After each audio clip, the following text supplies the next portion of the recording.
Bon, au numéro 8 de la page de 224, je vous dirais qu'à ce numéro-là, ça nécessite un peu de calcul mental puis un peu d'astuce.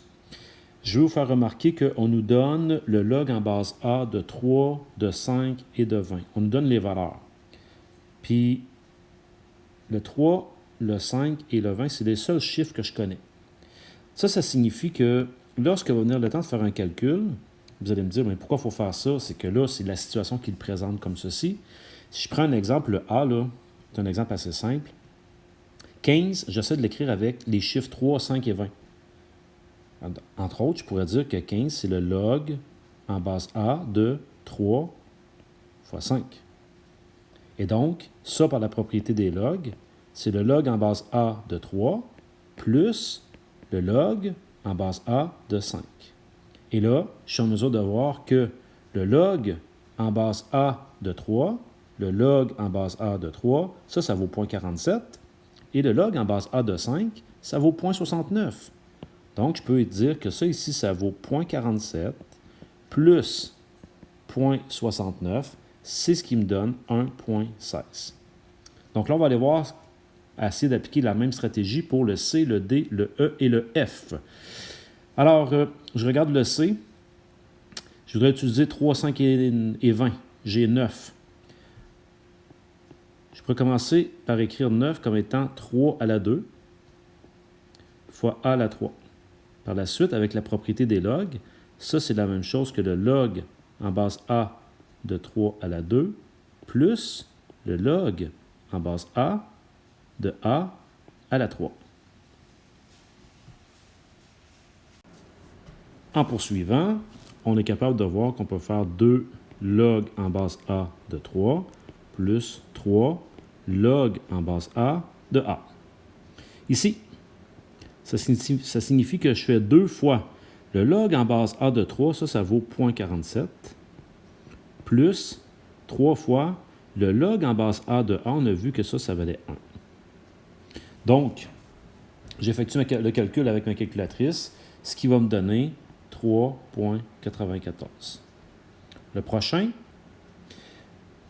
toujours par le même principe, 4, je peux voir ça comme étant 20 divisé par 5. Parce que, je vous répète, j'essaie de travailler avec 3, 5 et 20. C'est eux que je connais les valeurs. Alors, lorsque c'est un log en base A, c'est ce que j'ai ici. Donc là, à ce moment-là, ici, par la propriété des logs, je peux dire que ça, c'est le log en base A de 20 moins le log en base A de 5. Et de cette manière-là, vous allez trouver votre réponse, c'est-à-dire 1.28 moins 0.69, ce qui va vous donner 0.59. Le prochain, log en base A de 12. Eh bien, 12, je peux voir ça comme étant 3 fois 20 qui fait 60, que je vais diviser par 5. Donc, j'ai le log en base A de 3 fois 20 moins le log en base A de 5 par la division. Et par la suite, ma multiplication, ça fait le log en base A de 3 plus le log en base A de 20 moins le log en base A de 5. Et là, je remplace.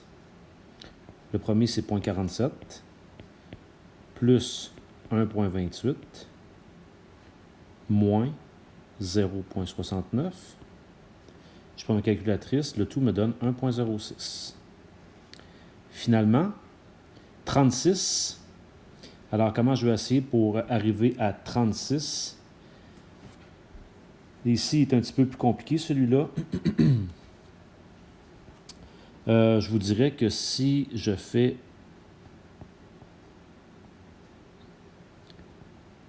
3 à la 2 qui est 9, fois 20, ça fait 180, divisé par 5, ça fait 36, et là, je vais rajouter mon A4 ici. Donc, j'avoue, là, celui-là, il n'est pas évident. Donc, j'ai log en base A de 3 à la 2 fois 20 moins le log en base A de 5 fois A à la 4. Donc, dans les deux cas, je vais avoir des sommes. Le premier, ça fait log en base A de 3 à la 2, plus le log en base A de 20, moins, ici faites attention, j'ai moins la somme. Donc j'ai moins le log en base A de 5, plus le log en base A de A à la 4. C'est entre parenthèses parce que j'ai un moins de placé devant. Et je me retrouve avec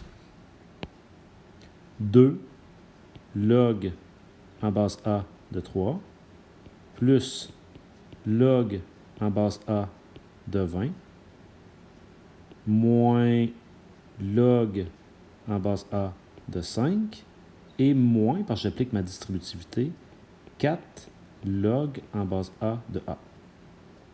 Et là, je vous laisse poursuivre parce qu'il vous reste juste à remplacer et de ne pas oublier qu'ici, le log en base A de A, ça donne 1.